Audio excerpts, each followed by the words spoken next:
Welcome to A news. The leader కార్యక్రమంలో ఈరోజు మన గెస్ట్ మంచిర్యాల కార్పొరేషన్ పట్టణ అధ్యక్షుడు గాయ సత్యం. బీఆర్ఎస్ పార్టీ ఎలా ముందుకు వెళ్ళబోతుంది రాబోయే రోజుల్లో, ఇప్పుడు పరిస్థితులు ఎలా ఉన్నాయి మనం తెలుసుకునే ప్రయత్నం చేద్దాం. మనతో పాటు గాయ సత్యం ఉన్నారు. నమస్తే అన్న. నమస్కారం. ముందుగా అన్ని ఎన్నికలు అయిపోయినాయి, పార్టీని ఎలా పటిష్టం చేయబోతున్నారు? BRS party working president KTR కూడా పార్టీని బలోపేతం చేయడానికి చాలా ప్రయత్నాలు కూడా చేస్తున్నారు. ఎట్లా ఉంది మన మంచిర్యాల నియోజకవర్గానికి వస్తే?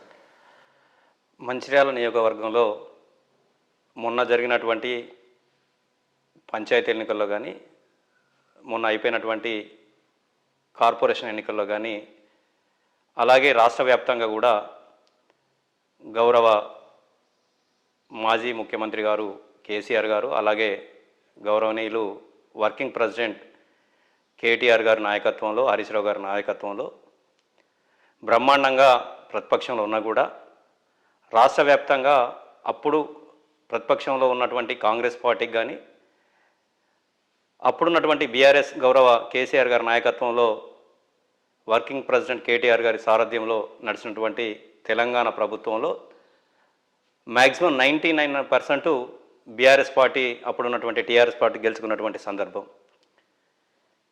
ఈ కాంగ్రెస్ గవర్నమెంట్ వచ్చిన తర్వాత జరిగినటువంటి స్థానిక సంస్థల ఎన్నికల్లో బీఆర్ఎస్ పార్టీ కూడా దగ్గర 30 నుంచి 35% స్థానాలు గెలిచినటువంటి సందర్భం. అలాగే మంచిర్యాల నియోజకవర్గానికి సంబంధించి కూడా మ్యాక్సిమం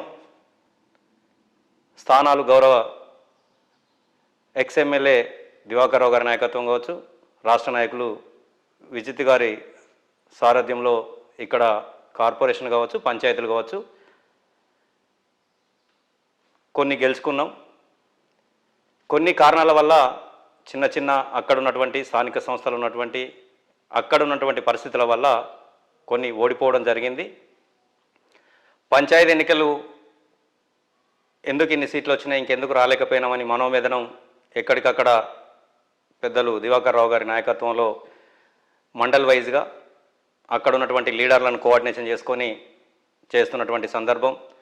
అలాగే మంచిర్యాల కార్పొరేషన్ ఎన్నికల్లో కూడా మ్యాక్సిమం స్టార్టింగ్లో మాకు బ్రహ్మాండమైనటువంటి అవకాశం ఉండే, కానీ ఇక్కడ ఉన్నటువంటి రాష్ట్ర వ్యాప్తంగా నడిచినటువంటి కాంగ్రెస్ ప్రభుత్వం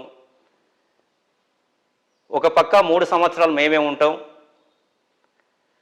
ఎవ్వరు గెలిచినా కూడా ఒక్క పని కూడా కాదు అని ప్రతి ఇంటికి పోయి బెదిరివ్వడం, ఓ 10 ఓట్లు ఉంటే ఎమ్మెల్యే గారితో ఫోన్ చేయించడం ప్రతి డివిజన్లో, ఇలాంటి కొన్ని భయభ్రాంతులను గురి చేసి ఓటర్లని కొన్ని సీట్లు ఎక్కువ గెలిచిన మాట వాస్తవం. అందుకే మొన్న చెప్పినట్టు నేను వారికి గెలిచినందుకు హృదయపూర్వక శుభాకాంక్షలు కూడా తెలియజేసినాం. కానీ ఆ గెలుపు కన్నా మేము ఎన్నో సీట్లు తక్కువ ఓట్లతో కోల్పోయినటువంటి సందర్భం. 8 సీట్లు గెలిచినాం, ఇంకా 12 నుంచి 15 సీట్లు తక్కువ ఓట్లతో మేము ఓడిపోయినాం. అక్కడ ఉన్నటువంటి క్యాడర్ బ్రహ్మాండంగా ఏ డివిజన్కి ఆ డివిజన్ తీసుకుంటే బ్రహ్మాండంగా కష్టపడరు.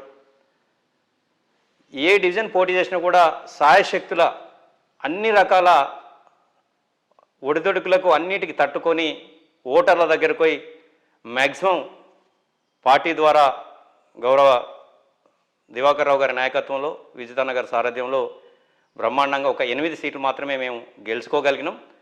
కానీ ఎక్కడ అధైర్యపడవలసిన అవసరం లేదు. సపోజ్ మేము కూడా 2 సీట్లలో నిల్చొని కొద్దిగా ఉన్న సీట్ను కూడా ఇక్కడ గెలుచుకునే సీట్ను కూడా చేజార్చుకోవడం అనేది, సరే గెలుపు ఓటములు అనేది నాకు 30 సంవత్సరాల నుంచి ఉంటున్నాం కాబట్టి పెద్ద దాన్ని స్వీకరించవలసిందే. కానీ వాడ ప్రజలు ఇప్పటికి కూడా జీర్ణించుకోలేటువంటి సందర్భం. నానా కారణాలు ఉన్నాయి. ఇవాళ 10 సంవత్సరాలు మనం కంటిన్యూగా కౌన్సిలర్ ఉన్నప్పుడు ఏ ఒక్క వ్యక్తిని కూడా ఇబ్బంది పెట్టకుండా ఎన్నికల వరకే ఎన్నికల తర్వాత అంతా నా సొంత కుటుంబ సభ్యుల లెక్కలనే చూసినప్పటికీ వివిధ సామాజిక వర్గాల కారణాలు కావచ్చు, వివిధ పార్టీల యొక్క పోకడలు కావచ్చు, మన మీద ఉన్నటువంటి గ్లోబల్ ప్రచారం కావచ్చు, అక్కడ గెలుతాడు అని ఇక్కడోళ్ళు, ఇక్కడ గెలుతాడని అక్కడోళ్ళు ప్రచారం కావచ్చు, ఇవన్నిటికన్నా ముఖ్యంగా ఇక్కడ ఉన్నటువంటి స్థానిక నాయకులు డెఫినెట్లీ వాళ్ళ ప్రయత్నం వాళ్ళు చేస్తారు, తప్పు పట్టట్లే, మనం ఓడిపోయినాం, దాంట్లో డౌట్ లేదు.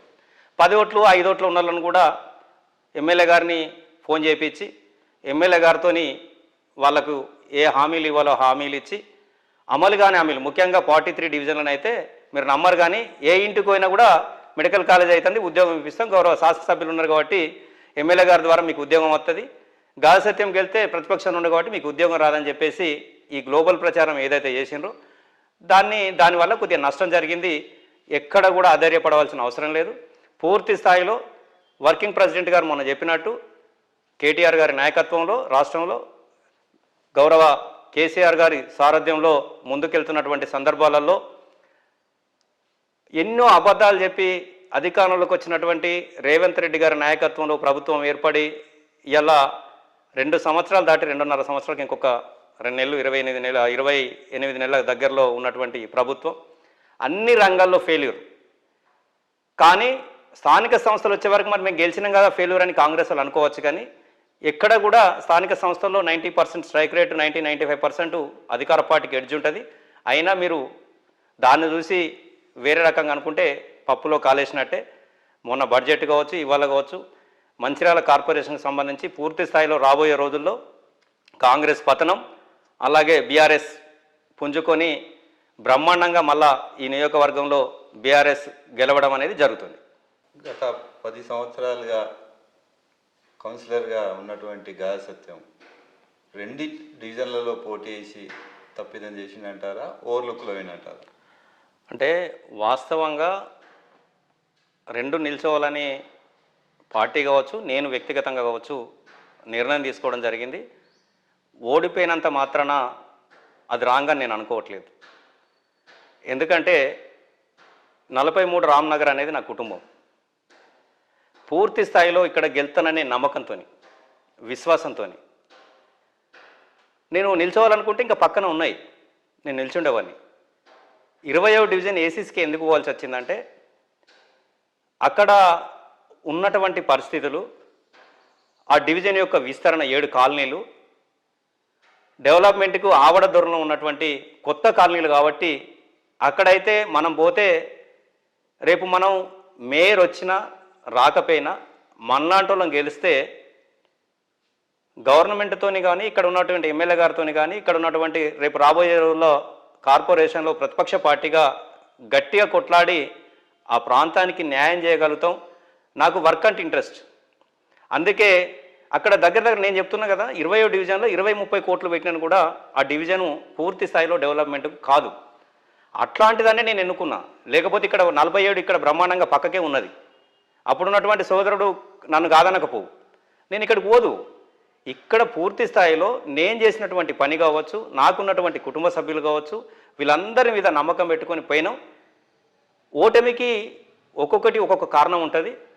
దానిలో మొన్ననే మీ ఇంటర్వ్యూలో లాస్ట్ టైం చెప్పినట్టు వివిధ కారణాలు ఇక నేను చెప్తే పదే చెప్తే బాగోదు. రాజకీయాలు ఎట్లయినాయి అంటే ఒక పక్క కులపరంగా కానీ ఇంకో పక్క ఈ ట్రెండ్ స్టార్ట్ అయింది. కాలు మొక్కడం, చచ్చిపోతానడం, ఏడుసుడు, మేము బ్రతకలేమనడం, ఇవన్నిటి వల్ల మనం అక్కడ పోవడం వల్ల ఇక్కడ గ్లోబల్ ప్రచారం కాంగ్రెస్ పార్టీ సత్యం వెళ్ళిపోయింది, అక్కడ ఉన్నాడు ఏసీసీలో, అక్కడ గెలుతాడు కాబట్టి అక్కడ ఒక్కటి చాలదా అన్నాక కొద్దిగా డైనమాలో పడ్డరు.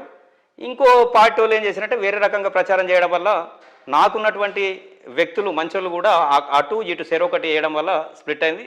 ఆ ఓటు స్ప్లిట్ అవ్వడం వల్ల మనం ఇక్కడ ఓటమి చవిచూడడం జరిగింది. అక్కడ కూడా 20వ డివిజన్కి వెళ్ళి కొత్తగా వెళ్ళిన కూడా 5 రోజుల టైం ఉండే నాకు. ఆ 5 రోజులలో కూడా నాకు ఇలా 500 పైసలకు ఓట్లు వచ్చినాయి. పూర్తి స్థాయిలో అక్కడ నా కోసం కష్టపడ్డటువంటి క్యాడర్ కావచ్చు, నన్ను నమ్మి నాకు ఓట్లు వేసినటువంటి ప్రజలు కావచ్చు, రేపొద్దున 2 డివిజన్లలో కూడా అంటే ఒక పక్క కార్పొరేషన్ మంచిర్యాలకు సంబంధించినటువంటి పార్టీ ప్రెసిడెంట్గానే ఉంటూ ఈ 2 డివిజన్లకు ప్రజలకు కష్ట నష్టాలు ప్రభుత్వం ద్వారా ఏ పని అయ్యేది కాకపోయినను కూడా ఒక ప్రతిపక్ష పార్టీగా ఒక్కొక్కడ నిల్చున్న ఓడిపోయిన కౌన్సిలర్గా కార్పొరేటర్గా పూర్తి స్థాయిలో అందుబాటులో ఉండి 20వ డివిజన్ కావచ్చు, ఇక్కడ ఉన్నటువంటి 43వ డివిజన్ కావచ్చు, పూర్తి స్థాయిలో రాబోయే రోజుల్లో వాళ్ళ కోసం నేను పనిచేస్తా. మరొకసారి అక్కడ నాకు సహకరించి ఓట్లేసినటువంటి ప్రజలకి ఇక్కడ నా కుటుంబ సభ్యులందరికీ పేరు పేరున నమస్కారాలు తెలియజేస్తూ నేను రెండు నిల్చోవడం అనేది రాంగ్ అని నేను అనుకోవట్లేదు. అప్పుడున్న పరిస్థితులలో అలా ఉండే కొన్ని ప్రభావితం చేస్తే అక్కడ కానీ ఇక్కడ కానీ కొన్ని ప్రభావితం చేస్తున్నటువంటి సందర్భాలు మీకు తెలిసినటువంటిదే. అవన్నీ ఓపెన్గా చెప్తే బాగోదు. కాబట్టి ఏది ఏమైనా కూడా ఇవాళటి ఓటమే రేపు గెలుపుకు నాందిగా బ్రహ్మాండంగా పనిచేస్తాం, ప్రజల కోసం పనిచేస్తాం. గెలిచినా ఓడినా మంచిర్యాల పట్టణ ప్రజలకు ఏ ఆపద వచ్చినా కూడా దివాకర్ రావు గారి నాయకత్వంలో, విజితన్న గారి సారథ్యంలో, మా పార్టీ పెద్దలందరి సహకారంతో, మా సీనియర్ల సహకారంతో, ఉన్నటువంటి ఇప్పుడు కౌన్సిల్ సహకారంతో పూర్తి స్థాయిలో ప్రతిపక్ష పార్టీగా ప్రజల కోసం కొట్లాడే అవసరం ఉన్నది, ఆవశ్యకత ఉన్నది. కాబట్టి దానిలో ముందుంటామని తెలియజేస్తుంది. అంటే ఈ కార్పొరేషన్ ఎన్నికల్లో చూసుకున్నట్టయితే చాలా తక్కువ ఓట్లతోటి కొంతమంది ఓడిపోయినప్పటికీ కూడా అంటే మాజీ ఎమ్మెల్యే దివాకర్ రావు సపోర్టు ఎక్కువ ఇవ్వకపోవడం వల్లనే ఓటమి చెందినట్టుగా ప్రచారం జరుగుతుంది. దాంట్లో ఎంతవరకు నిజమంటారు? అలాంటి ప్రచారాలని ఏముండదన్న. అదేంటంటే సరే ప్రతి పార్టీలో ఉన్నటువంటి మావులు ఎమోషనల్, అంటే నాతో సహా ఎమోషనల్ ఉన్నమాట ఉంటుంది కామన్. ఒక కుటుంబంలోనే నలుగురికి న్యాయం చేయలేము. కాబట్టి 60 మందిని మేము నిల్చున్నప్పుడు చిన్న చిన్న పొరపాట్లు పార్టీ ద్వారా కావచ్చు, నాయకుల ద్వారా కావచ్చు ఎక్కడన్నా ఉంటే దాన్ని సర్దిద్దుకొని ముందటికి పోతాం. అలాంటిది ఏం లేదు. అంటే బీఆర్ఎస్ పార్టీలో గెలిచినటువంటి కార్పొరేటర్లు అధికార పార్టీలకు పోవడాన్ని ఎట్లా వస్తారు? ఇప్పుడు నిజంగా చెప్తున్నా, అంటే పోయినోళ్ళు, అంతకుముందు వేయనోళ్ళు, ఇప్పుడు వేయనోళ్ళు, అక్కడ ఉన్నవాళ్ళు ఎవరైనా రాజకీయంగా వేరే పార్టీ కావచ్చు, కానీ గాదె సత్యం అనే వ్యక్తికి అందరు సోదరులతో సమానం, సోదరిమణులతో సమానం, అక్కజల్లలతో సమానం. ఎక్కడ విలువలు ఉన్నాయి? ఇలా మనం రాష్ట్రంలో 10 మంది ఎమ్మెల్యేలు పోతే నేను పోయినా అని చెప్పుకునే దమ్ము లేదు, నేను పార్టీ చేంజ్ చేసినా అని చెప్పుకునే దమ్ము లేదు. ఓకే రైట్, వీళ్ళు కాంగ్రెస్ పార్టీ వాళ్ళు అడుగుతారు, మీరు తీసుకోలేదా, అప్పుడు మీరు కొనలేదా, లేకపోతే ఇంకో భాషను పెట్టి అంటారు. ఎస్, ఇలా అక్కడ టీడీపీలో కావచ్చు, కాంగ్రెస్లో గెలిచిన వాళ్ళు టీఆర్ఎస్ వచ్చిన మాట వాస్తవం, తీసుకున్న మాట వాస్తవం. కానీ ఇవ్వలేటు కూడా మేము ఆ రోజు చెప్పినారు, ఎస్ మేము తెలంగాణ రాష్ట్రం ఏర్పడిన తర్వాత కేసీఆర్ గారి నాయకత్వంలో అభివృద్ధిలో భాగంగా మేము పేయినాం, పార్టీ చేంజ్ చేసినామని చెప్పినారు. ఇప్పుడేం చెప్తారు వీళ్ళు? అంత పెద్దోళ్ళు అయి ఉండి, అంటే నా స్థాయి కాదు నేను మాట్లాడేది, కానీ రాజకీయాలు నేను కూడా 1994 నుంచి స్వర్గీయ హనుమంతరావు గారి దగ్గర నుంచి మొదలు పెడితే ఇప్పుడు దివాకర్ రావు గారి దగ్గర పనిచేస్తున్నా. ప్రతిపక్ష నాయకులు ప్రేమ్సాగర్ రావు గారు అప్పటి నుంచి మొదలు పెడితే ఇప్పటిదాకా వారి పనిని చూస్తున్నాం, అరవింద్ రెడ్డి గారి పని చూస్తున్నాం, చాలామంది చైర్మన్లు కావచ్చు, ఉన్నటువంటి సెకండ్ క్యాడర్ కావచ్చు, అందరు చూస్తున్నాం. కానీ ఏ రోజు కూడా పెద్ద మనుషులు అన్నటోళ్ళు, ఇలా కడియం శ్రీహరి గారు కావచ్చు, ఎన్ని పదవులు అనుభవించారంటే ఎందుకంటే అబద్ధాలు ఆడు, పోచారం శ్రీనివాసరెడ్డి గారు అసంటోళ్ళు, గిట్లాంటి వాళ్ళు అబద్ధం అన్నాక ఈ రాజకీయాలకు విలువెక్కడిది, కథ ఎక్కడిది? దానం నాగేందర్ గారు పార్టీ చేంజ్ అవుతారు, కాంగ్రెస్లో నిల్చుంటారు, బీఫామ్ తీసుకుంటారు, మళ్ళీ నేను పార్టీ చేంజ్ చేయలేదంటే పెద్దలు అక్కడ ఉన్నటువంటి స్పీకర్ గారు లేదు క్లీన్ సిట్ ఇస్తారు. దాని మీద మాట్లాడే రైట్స్ మనకు ఉంటాయా? వారికి ఉన్నటువంటి గౌరవం అలాంటిది, వారికి ఉన్నటువంటి స్వేచ్ఛ అలాంటిది, వారికి ఉన్నటువంటి రాజ్యాంగం కల్పించినటువంటి హక్కులు అలాంటివి. కాబట్టి వాళ్ళు ఏం చెప్పినా కూడా రైట్, మనం దాన్ని విమర్శించేది లేదు. కానీ బాధేస్తుంది, ప్రతి ఒక్కరికి తెలుసు, చిన్న పోరని అడిగినా కూడా ఈ 10 మంది ఎమ్మెల్యేలు చేంజ్ అయినరు అని చెప్తారు. కానీ మేము చేంజ్ చేయగలంటారు. దేనికోసం ఉంటేంది, పదవి పోతేంది, దానికోసం ఇంత అబద్ధాలు ఆడాల్సిన అవసరమా? ఒక్కొక్కరు 40-50 ఏళ్ళ రాజకీయ అనుభవం ఉన్నసంటోళ్ళు, రిటైర్డ్కి దగ్గర ఉన్నసంటోళ్ళు, వాళ్ళ వ్యక్తిత్వాన్ని చంపుకొని రాజకీయం చేస్తున్న అట్లనే గట్లాంటోళ్ళని చూసి ఇక గీళ్ళ కోసం నేను వేరే వివరణ ఇవ్వడం అనేది అది కరెక్ట్ కాదు. అంటే మంచిర్యాల కార్పొరేషన్ తెలిసినట్లయితే మంచిర్యాల కార్పొరేషన్లో ఓటింగ్ పరంగా చూసినట్లయితే పెద్ద ఎత్తున కార్పొరేషన్లో మాత్రం బీఆర్ఎస్కు మంచి ఓటింగ్ జరిగింది, కానీ కార్పొరేటర్లు ఓడిపోలేదు. కానీ రేపు ఈ కార్పొరేషన్లో బీఆర్ఎస్ పాత్ర ఎలా ఉండబోతుంది? నేను చెప్తున్నా కదా, ఇలా మంచిర్యాల కార్పొరేషన్కి సంబంధించి 1,82,000 ఓటర్లు, 60 డివిజన్లు, అంటే మెజార్టీ ఈ నియోజకవర్గానికి సంబంధించినటువంటి ఓటింగ్ ఉన్నటువంటి కార్పొరేషన్లో మొన్న దగ్గర దాకా వచ్చినాం మేము. రేపు రాబోయే రోజుల్లో వీళ్ళు కాంగ్రెస్ చేసే పనులు ఏవైతున్నాయో రాష్ట్ర స్థాయి నుంచి మొదలు పెడితే ఇక్కడి వరకు వాళ్ళు చేసే పనులే మళ్ళీ కేసీఆర్ గారు ఎక్కడ, బీఆర్ఎస్ పార్టీ ఎక్కడ, కేసీఆర్ గారి నాయకత్వంలో ఆ రోజు చెప్పిండ్రు టార్చ్ లైట్ పట్టుకపోయి కారు గుర్తుకు గుద్దే రోజులు జస్ట్ ఒక 2 సంవత్సరాలు మనం ఓపిక పడితే ఆ ప్రజల తీర్పు బ్రహ్మాండంగా ఉంటుంది. ఎవరిని మందలిచ్చినా అంటే మీరు మళ్ళా క్వశ్చన్ చేయొచ్చు నన్ను, గట్లా అనుకుంటే 44 గెలితే ఇంకోటి గెలితే స్థానిక సంస్థలకును అక్కడ ఉన్నటువంటి జనరల్ ఎలక్షన్కి ఎప్పుడు కూడా లింక్ పెట్టొద్దు. మనం చాలా ఎన్నికలు చూసినాం. పక్క రాష్ట్రంలో కనీసం నిల్చోవడానికి కూడా బైకట్ చేసిర్రు. పక్క రాష్ట్రంలో వైఎస్ఆర్సీపీ కాంగ్రెస్ పార్టీ టీడీపీని కనీసం నిల్చోనియకపోతే అక్కడ బెదిరిస్తే స్థానిక సంస్థలు బైకట్ చేసినారు. కానీ జనరల్ ఎన్నికల్లో ఏం రిపీట్ అయింది? వీళ్ళు 11 సీట్లకే అంకితమైంది. కూటమి 164 సీట్లు గెలిచింది. కాబట్టి మనం చరిత్ర చూసుకున్నట్టయితే దానికన్నా డబల్ రిపీట్ తెలంగాణ రాష్ట్రంలో అవుతుంది. ఎందుకు అవుతుందంటే ఒక్క పని కూడా వాళ్ళు చెప్పినటువంటి పని చేయట్లేదు కాబట్టి అది రిపీట్ అవుతుందని నేను అనుకుంటున్నాను. కానీ మంచిర్యాల నియోజకవర్గానికి వస్తే ఎప్పుడూ లేని విధంగా ఎమ్మెల్యే ప్రేమ్ సాగర్ వందల వేల కోట్లతోటి అభివృద్ధి పనులను చేస్తున్నాడు. ఈ అభివృద్ధి పనులు రేపు కాంగ్రెస్ పార్టీకి విజయం సాధించి పెట్టా. 100 కోట్ల రూపాయలు 1000 కోట్లు అనేది ఇప్పటికైతే నాకు తెలిసి అంతగానం లేదు. ఇంకా రాబోయే రోజుల్లో కనుక 2.5-3 సంవత్సరాల 2.5 సంవత్సరాల చిల్లరలో గిట్ట చేసినప్పుడు అది చెప్పుకున్నప్పుడు అది చూద్దాం. నేను పదే చెప్తున్నా, ఇప్పటికీ మొదలుపెట్టిన పనులే ఏమీ కూడా ఇంకా ప్రారంభమే కాలేదు. మేము గతంలో ఉన్నటువంటి పనులని, గతంలో ఉన్నటువంటి ఫండ్ని 80% అప్పుడు ఉన్నటువంటి డిఎంఎఫ్టీ కావచ్చు, ఇంకో నిధులు కావచ్చు, ఈ ఫండే తీసుకొచ్చి ఇక్కడ ఉన్నటువంటి డిస్ట్రిబ్యూషన్ చేసే సందర్భాలలో దాన్ని నడుతుంది తప్ప ఎక్కడ కూడా ఇంకా ముందుకు పోయినటువంటి సందర్భం లేదు. వాళ్ళు రాగానే 1 ఇయర్లో ఇది కడతాం అది కడతాం అన్నారు. ఒకటి పూర్తి చేసి ఇంకా చాలా పెండింగ్లో ఉన్నాయి. అవన్నీ అయినప్పుడు అప్పుడు ప్రజల నిర్ణయం ఎలా ఉంటుందో ఆలోచిద్దాం. అంటే మంచిర్యాల నడిబొడ్డున 350 కోట్లతోటి సూపర్ స్పెషాలిటీ ఆసుపత్రి నిర్మాణం కనబడుతుంది. లక్షపేటలో చూసుకున్నట్టయితే ప్రభుత్వ ఆసుపత్రి 30 బెడెడ్ హాస్పిటల్ కనబడుతుంది. అటు ప్రైవేట్ పాఠశాల కాలేజీకి ధీటుగా అక్కడ స్కూల్ కాలేజ్ కనబడుతుంది.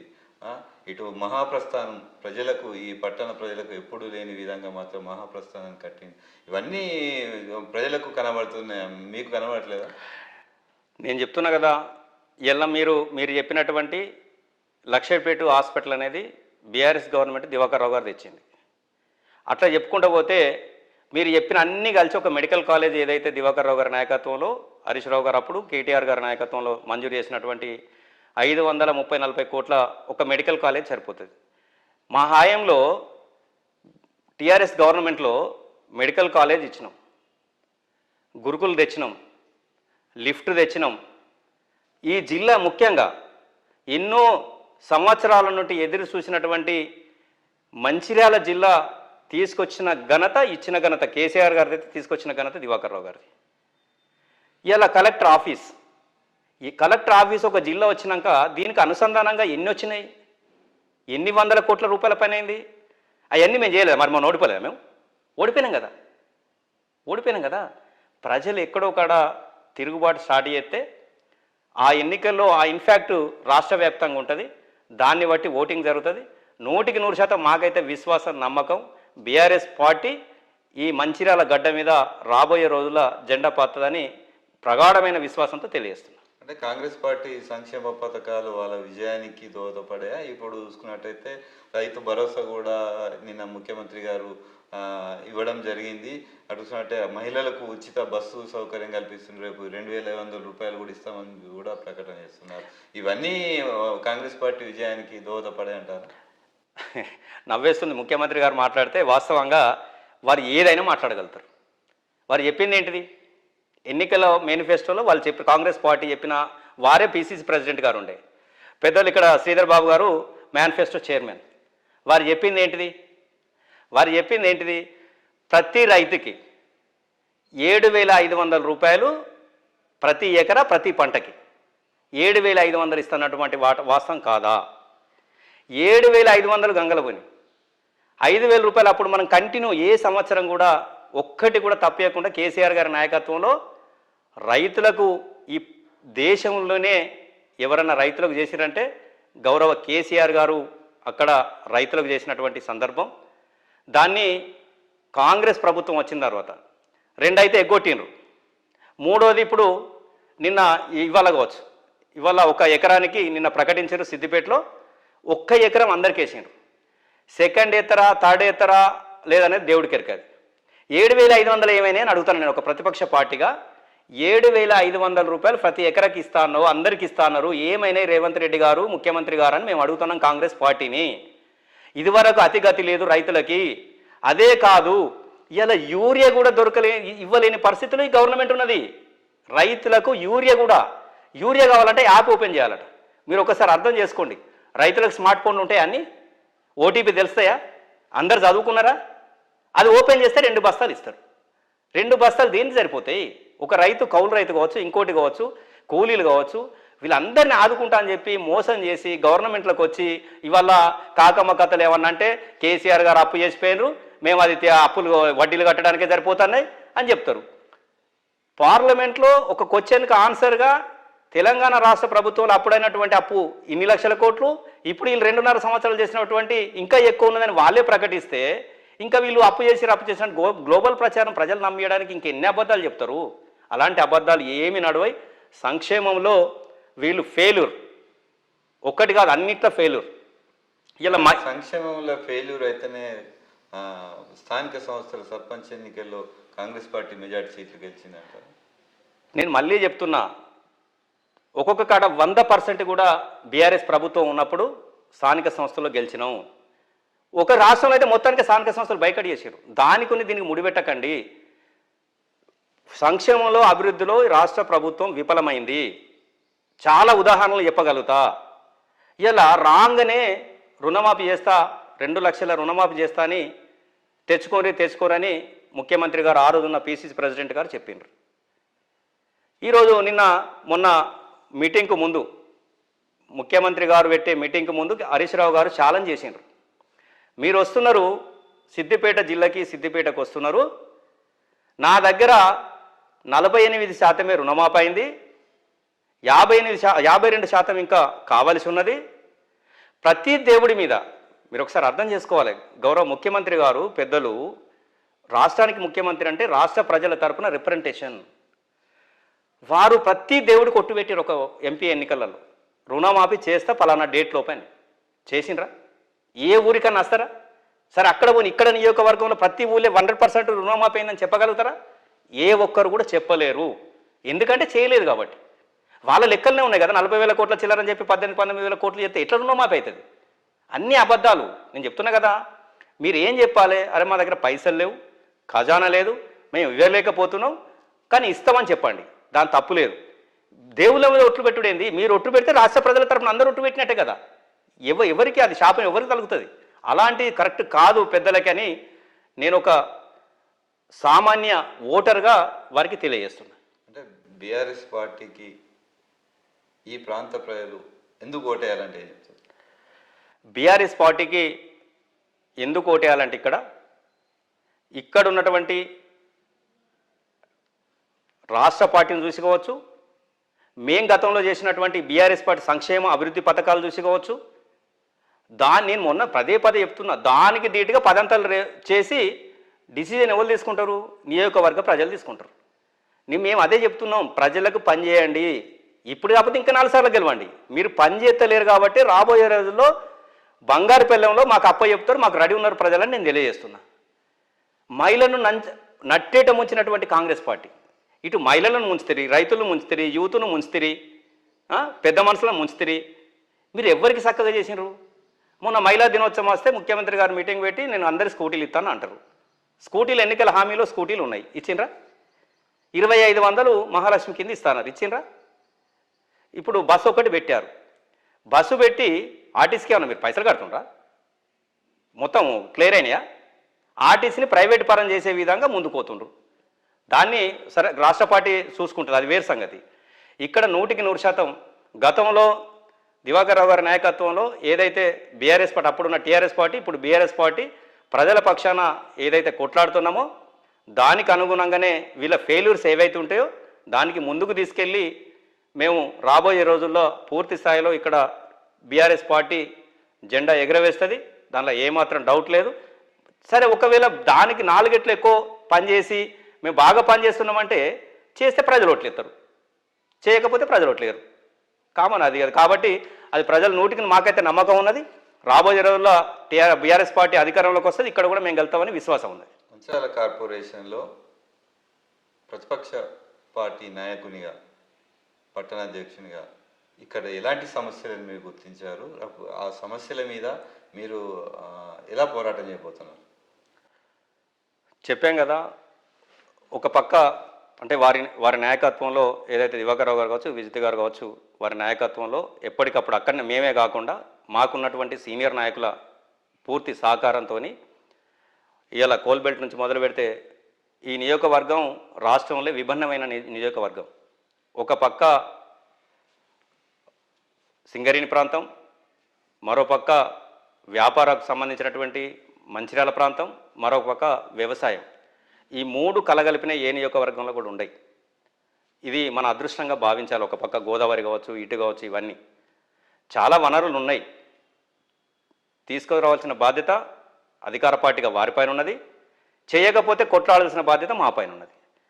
ఏవేవి దాని మీద ఫైట్ చేస్తామంటే ప్రజలకు ఎక్కడ కూడా ఇప్పుడు మీరు ఇన్ని హామీలు ఇచ్చి మీరు ఇయ్యలేకపోతారు. ఇన్ని రోజులు మేము ఎందుకు ఆగినామంటే వాస్తవంగా కొత్తగా వచ్చినటువంటి కథ, వారు కొన్ని రోజులు టైం ఇవ్వాల్సిన అవసరం ఉన్నది.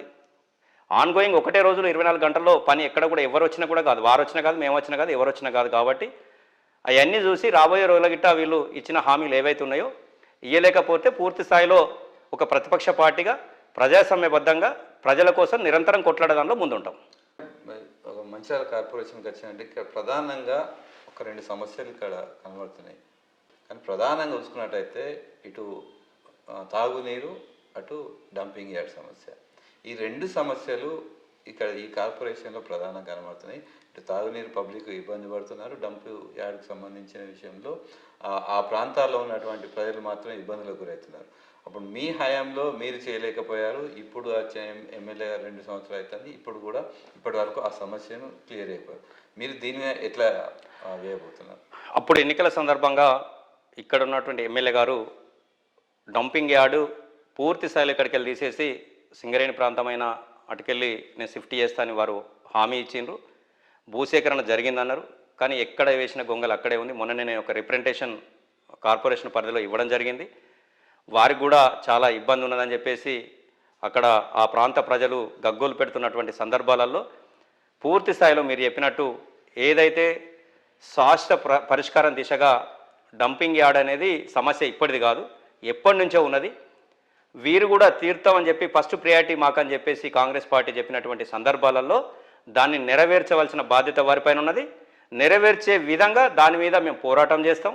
అదే కాకుండా మీరు రోజు డైలీ వాటర్ అప్పుడే ఏదైతే ఎమ్మెల్టీ ఇచ్చినామో గయ్య ఎమ్మెల్టీ వాటర్ ఇప్పుడు వస్తున్నాయి. ఇంకా మిషన్ భగీరథ ద్వారా ఇంకా పెంచుకోవాల్సిన అవసరం ఉన్నది. ఎందుకంటే రోజు ఇండ్లు కడతారు, కొత్త ఇండ్లు అవుతాయి, నల్లలు పెరుగుతాయి. కాబట్టి వాటర్ పెంచుకోవాలి.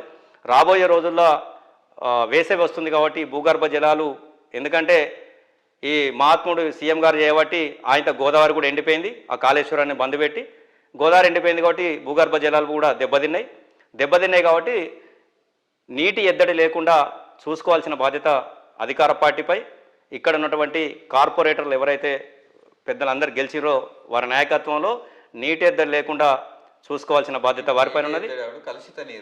కలుషిత నీరు మొన్ననే చెప్పాము, నేను ఏదో డివిజన్లో చూసిన గ్లాసులలో గ్లోబల్ ప్రచారం వాళ్ళైతేనేమో బాగా చేస్తారు, మాకు అది రావట్లేదు. వాస్తవంగా మేమేం ఆలోచిస్తామంటే ప్రతిపక్ష పార్టీగా సరే ఒకసారి 2 సార్లు తప్పు జరిగినాయి కావచ్చు, అది సరిదిద్దుకుంటలే అని చెప్తున్నాం. దాని మీదనే ఉన్నాం మేము కూడా. ప్రతి డివిజన్లో మా క్యాడర్కి కానీ మా నాయకులకు, అక్కడ ఉన్నటువంటి నాయకులకు కానీ ఆ డివిజన్లో కలుషితం వాటర్ వస్తే ఇక్కడ ఉన్నటువంటి ఆఫీసర్ల దృష్టికి కానీ, మేయర్ గారి దృష్టికి కానీ, డిప్యూటీ మేయర్ గారి దృష్టికి కానీ తీసుకెళ్లాల్సిన బాధ్యత మన పైన ఉన్నది. ఫైట్ చేయాల్సిన బాధ్యత ఉన్నది. నీరు ఇవ్వడం కాదు, స్వచ్ఛమైన నీరు ఇవ్వాల్సిన బాధ్యత ఈ కార్పొరేషన్ పైన ఉన్నది. ఇవ్వకపోతే దాని మీద డెఫినెట్గా ఈ వేసవి కాలంలో మేము మరో ఉద్యమానికి తెరదీస్తాం. అంటే మంచిర్యాల పట్టణానికి చూసుకున్నట్టయితే నిన్న మొన్న ఎమ్మెల్యే కొంత హడావుడి, మాజీ ఎమ్మెల్యే కొంత హడావుడి చేసి వ్యాపారస్తులను ఇబ్బంది పెడుతున్నారని కొంత ప్రచారం చేసిండు సోషల్ మీడియాలో కూడా. అయితే ముఖ్యంగా మంచిర్యాల పట్టణం అభివృద్ధి చేస్తున్నా అని చెప్పి ఎమ్మెల్యే గారు అంటుండ్రు. అభివృద్ధిలో భాగంగానే కూల్చివేతలు జరుగుతున్నాయని ఎమ్మెల్యే చెప్తుండ్రు. కానీ మాజీ ఎమ్మెల్యే గారు మాత్రం కావాల్చుకొని కూలగొడుతున్నారని చెప్పి కొన్ని ఘాటైన వ్యాఖ్యలు చేశారు. ఎమ్మెల్యే పదవిని అడ్డు పెట్టుకొని ఏటీఎంలో వాడుతున్నారు, ఒక సైకోగా బిహేవ్ చేస్తున్నారు అని చెప్పుకుని కామెంట్స్ చేశారు. దీన్ని ఎట్లా చూస్తారు? ఈ అభివృద్ధి చేయడం తప్ప అంటారు? మాజీ ఎమ్మెల్యే గారు చెప్పింది కూడా మొన్న పర్యటనలో భాగంగా నేను కూడా ఉన్నా. వారు చెప్పింది కూడా అభివృద్ధికి మేము ఎక్కడా వ్యతిరేకం కాదు, మాస్టర్ ప్లాన్లో ఉండే విధంగా ఎక్కడ చేసినా మేము తప్పులేదు, మేము దానికి సహకరిస్తాం పూర్తి స్థాయిలో. పట్టణ అభివృద్ధిలో భాగంగా మీరు ఏ పని చేసినా సహకరించడానికి ప్రతిపక్ష పార్టీగా మేము రెడీ ఉన్నాం. కానీ మీరు చేసే విధానం ఏదైతుందో దానికి మేము వ్యతిరేకం. ఎందుకు వ్యతిరేకం అంటే పోయిన దసరాకి అంటే దగ్గర దగ్గర 17 నెలల కింద వీళ్ళు ఫస్ట్ కూలగొట్టడం జరిగింది. ఆ 17 నెలల కింద కూలగొట్టింది ఇప్పటికి కూడా అట్లే ఉన్నాయి. మంచిర్యాలకు సంబంధించి కాదు, రాష్ట్ర వ్యాప్తంగా ఇప్పుడున్న గ్లోబలైజేషన్లో భాగంగా ఏ బిజినెస్ కూడా నడలేనటువంటి సందర్భాలలో మళ్ళా మీరు డిస్టర్బ్ చేస్తే వాళ్ళు అప్సెట్ అవుతారు. వాళ్ళ ద్వారా ప్రతిపక్ష పార్టీగా మేము ఉండాల్సిన బాధ్యత మా పైన ఉన్నది. ఏదున్నా ఒక టైం బేయింగ్ పెట్టుకొని మీరు తొందరగా కంప్లీట్ చేయాలి. మరి పదే మీరు మళ్ళీ ఇప్పుడు వాళ్ళు కట్టుకున్నారు, 17 నెలల కింద కూలగొట్టినాయి, ముందు మెట్లో అదో ఇదో కట్టుకున్నారు. మళ్ళీ పోయి మీరు దాన్ని డిస్టర్బ్ చేస్తే వాళ్ళు అప్సెట్ అవుతారు. కాబట్టి అది కరెక్ట్ కాదు. మీకు ఇష్టం వచ్చినప్పుడు అలా కూలగొట్టడం అనేది ఇది కరెక్ట్ కాదు. మళ్ళీ ఇంకొకటి ఎక్కువ ఒకటి తక్కువ పెట్టడం కూడా కరెక్ట్ కాదు అనేది మాజీ ఎమ్మెల్యే గారు చెప్పింది, దివాకర్ రావు గారు చెప్పింది. ఏదున్నా ఒకటే రూలు, ఒకటే లెక్కల వెళ్తే బాగుంటుంది. మాస్టర్ ప్లాన్ ఎలాగైతుందో మీరు ఏదైతే అభివృద్ధి చేయాలనుకున్నారో అభివృద్ధికి మేము ఆటంకం కాదు, అభివృద్ధిలో భాగస్వామ్యులై మీకు సపోర్ట్ చేస్తాం. కానీ సేమ్ టైం అన్యాయం చేస్తే దానికి మేము డెఫినెట్లీగా మేము వాళ్ళ తరఫున పోరాడాల్సిన బాధ్యత ప్రతిపక్ష పార్టీగా మాకున్నదని చెప్పి దివాకర్ రావు గారు చెప్పారు. బీఆర్ఎస్ పార్టీ చూసుకున్నట్టయితే ఈ మధ్య కాలంలో బీఆర్ఎస్ ఓటమికి మాజీ ఎమ్మెల్యే కారణం అంటూ కొంత అసంతృప్తి ప్రచారం జరుగుతుంది. నిజానికి ఏం జరిగిందంటారు? ఇది పూర్తిగా అసంతృప్తి అనేది పూర్తిగా అవాస్తవం.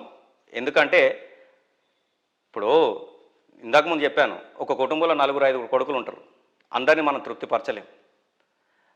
ఎవరున్నాడు కూడా, నేను అసంతృప్తి ఉన్నా, ఇంకొకరున్నా, ఎవరున్నా 60 డివిజన్లు మొత్తం పంచాయతీలు ఇవన్నీ కలిపితే 130-126 చిల్లర. ఇవన్నిట్లలో ఊరికొక్కరిని వేసుకున్నా కూడా 130-150 మంది లీడర్లం.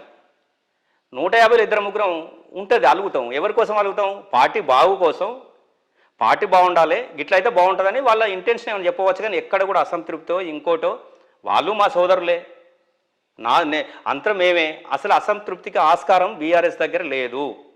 అసంతృప్తి ఎక్కడ ఉన్నదంటే వేరే పార్టీలలో ఉంటుంది. ఇలా కాంగ్రెస్లో చూడిపోయిన రాష్ట్రంలో సహజం ఏంటంటే ఫ్రీడమ్ అంటారు, మాకేమో ఫ్రీడమ్ లేదు. వాళ్ళు ఇద్దరు మాట్లాడంగానే మీరే మళ్ళీ అసంతృప్తి అంటారు. అలా 100 మంది మాట్లాడతారు, సీఎం గారి సరే పొద్దుగాల మాట్లాడతారు, ఇంకోటి మాట్లాడతారు, ఇవన్నీ మాట్లాడితే అసంతృప్తి లేదు. నాకు తెలిసి అయితే ఒక పార్టీ ప్రెసిడెంట్గా ఎక్కడ కూడా అసంతృప్తి లేదు. చిన్న విభేదాలు ఏదైనా ఉంటే పార్టీ అధిష్టానం కానీ గౌరవ మాజీ శాసనసభ్యులు దివాకర్ రావు గారు కానీ వారి దృష్టికి వారు తీసుకెళ్తారు. వారు కూడా ఎవరొకరిద్దరు ఉన్నాను కూడా వారు సొంత మా కుటుంబ సభ్యుల లెక్కలే. వారు పెద్దలు అందరం కలిస్తేనే పార్టీ, మేము అందరం కలిస్తేనే పార్టీ. గాసత్యం ఒకటి ఉంటున్నా ఇంకొకరు ఉంటున్న పార్టీ అవుతుందా? వీళ్ళందరం పార్టీ, మేము అందరం కలిస్తేనే నియోజకవర్గ స్థాయిలో కాంగ్రెస్ పార్టీని కానీ ఇంకో పార్టీని కానీ ఎదుర్కోవడానికి మేము సిద్ధంగా ఉన్నాం. మేము అందరం కలిసే ఉన్నాం, ఒకటే కుటుంబం, ఒకటే లెక్క అని తెలియజేస్తున్నాం. వచ్చే అసెంబ్లీ ఎన్నికల్లో మంచిర్యాల ఎమ్మెల్యే అభ్యర్థిగా దివాకర్ రావా, విజిత్ రావు? అంటే పార్టీ అధిష్టానం సూచిస్తుంది. అది అధిష్టానం ఇక్కడైతే అంటే మేము మెజార్టీగా మేము అనుకునేది యూత్ అయితే బాగుంటుంది అనేది మా వ్యక్తిగత అభిప్రాయం. విజిత్ రావు గారు అయితేనే కరెక్ట్ అనేది మా వ్యక్తిగత అభిప్రాయం. మా వ్యక్తిగత అభిప్రాయాన్ని గౌరవ కేసీఆర్ గారు పాటిస్తారని అనుకుంటాం, తప్పులేదు. మేము అనుకోవడంలో తప్పులేదని పార్టీ ప్రకటించాలి కదా. డెఫినెట్లీ 100% మెజార్టీ ఉన్నటువంటి పార్టీలో 99.9% విజిత్ రావు గారు వెనుకనే ఉన్నది. విజిత్ రావు గారే మా అభ్యర్థి. ఫైనల్గా కార్పొరేషన్ ప్రజలకు ఏం చెప్తారు? కార్పొరేషన్ ప్రజలకి మరొకసారి ఇక్కడ ఉన్నటువంటి కార్పొరేటర్లందరికీ, గెలిచిన వాళ్ళందరికీ హృదయపూర్వక బీఆర్ఎస్ పార్టీ ద్వారా శుభాకాంక్షలు. అలాగే మేయర్ గారికి, డిప్యూటీ మేయర్ గారికి శుభాకాంక్షలు తెలియజేస్తూ, ఏదైతే ప్రజలు మీ మీద పెట్టుకొని నమ్మకాన్ని నుంచి మిమ్మల్ని గెలిపించిండ్రో ఆ నమ్మకాన్ని వమ్ము చేయకుండా ప్రజల కష్ట సుఖాల్లో పాలు పంచుకొని ఆ డివిజన్ అభివృద్ధి కొరకు పాటుపడాలని మీరు మంచి పేరు తెచ్చుకోవాలా. ఏ పార్టీ అయినా కానీ, బీజేపీ కానీ, బీఆర్ఎస్ కానీ, కాంగ్రెస్ కానీ. ఎన్నికల వరకే ఎన్నికల తర్వాత 60 మంది 1,82,000 ఓటర్లకి జవాబుదారులు. నాట్ ఓన్లీ కాంగ్రెస్ కాదు, బీఆర్ఎస్ కాదు. అందరికీ పనిచేయాలి, మంచి పేరు తెచ్చుకోవాలి, మీరందరూ బాగుండాలి, ఈ నియోజకవర్గం కూడా బాగుండాలి, ఈ మంచిర్యాల పట్టణం బాగుండాలి, వ్యాపారం బాగా జరగాలి, డిస్టర్బెన్స్ ఉండొద్దు. కాబట్టి ఇవన్నీ బాగా జరుగుతాయని ఆశిస్తూ మనం ఆల్రెడీ ఎప్పుడో జీవి సుధాకర్ రావు గారి కాంచి మినిస్టర్ లాస్ట్ అయింది ఈ నియోజకవర్గానికి. ఇప్పటికి కూడా ఈ నియోజకవర్గ స్థాయిలో అసలు వాస్తవంగా 119లో మంచిర్యాల అంటే ఒక బ్రాండ్. ఈ నియోజకవర్గానికి మంత్రి పదవి వచ్చేది ఉండే. మొన్న ప్రజలు ఆశించారు, అంటే నా వ్యక్తిగతంగా చెప్తున్నా, పార్టీకి కాదు, నేను ఒక పౌరుడిగా ఒక ఓటర్గా చెప్తున్నా.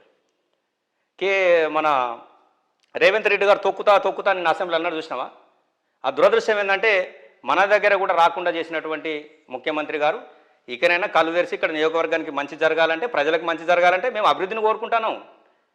అభివృద్ధిని ప్రతిపక్షం ఉన్నది కావచ్చు, వేరే మాట్లాడతలేము, అభివృద్ధి కోరుకుంటున్నాం. అన్ని వేళలా సహకరించాలి, తీసుకురావాల్సిన అవసరం వాళ్ళపైన ఉన్నది. తప్పులు చేస్తే పోరాటం చేయాల్సిన బాధ్యత మాకుంది.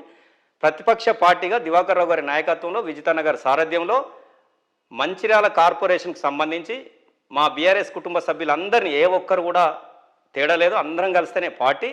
మేమందరం కలిసి చేదోడు వాదోడుగా విజిత్ గారికి మేము ఉంటూ అందరం ఈ ప్రజల కోసం పోరాడతాం. ఏ చిన్న సమస్య వచ్చినా కూడా అధికారుల దృష్టికి కావచ్చు, అధికార పార్టీ దృష్టికి కావచ్చు తీసుకెళ్తామని తెలియజేస్తున్నాం. Okay, thank you. మొత్తానికి మంచిర్యాల కార్పొరేషన్కి సంబంధించిన విషయంలో మాత్రం ఖచ్చితంగా ప్రజల వైపు నుంచి 60 డివిజన్లలో ప్రజలకు సంబంధించిన సంక్షేమ పథకాలు కానీ, అభివృద్ధి కానీ విషయంలో ప్రజల తరఫున ఉండి పోరాడతాం. ఖచ్చితంగా మేయర్, డిప్యూటీ మేయర్ల పైన వారి సహకారం కోరుతాం. ఈ మంచిర్యాల కార్పొరేషన్ అభివృద్ధి లక్ష్యంగా మాత్రం పోరాటం చేస్తాం. బీఆర్ఎస్ పార్టీలో ఎలాంటి వైరుధ్యం లేదు, ఎలాంటి అసంతృప్తి లేదు. మా బీఆర్ఎస్ పార్టీ అంటేనే తెలంగాణ తీసుకువచ్చినటువంటి పార్టీ. దీంట్లో అందరం కుటుంబ సభ్యులమే. కుటుంబ సభ్యులు ఎవరో ఒకరు అసంతృప్తి ఉంటే అది మేము మా కుటుంబంలో ఇలాంటి సమస్యలు మేము పరిష్కరించుకుంటాం. రాబోయే రోజుల్లో ఖచ్చితంగా మంచిర్యాల నియోజకవర్గంలో బీఆర్ఎస్ జెండా ఎగరేస్తామని చెప్పి మనతో పాటు బీఆర్ఎస్ మంచిర్యాల కార్పొరేషన్ పట్టణ అధ్యక్షుడు గాయ సత్యం తెలిపారు. మరో లీడర్తో మళ్ళీ కలుద్దాం. నమస్కారం.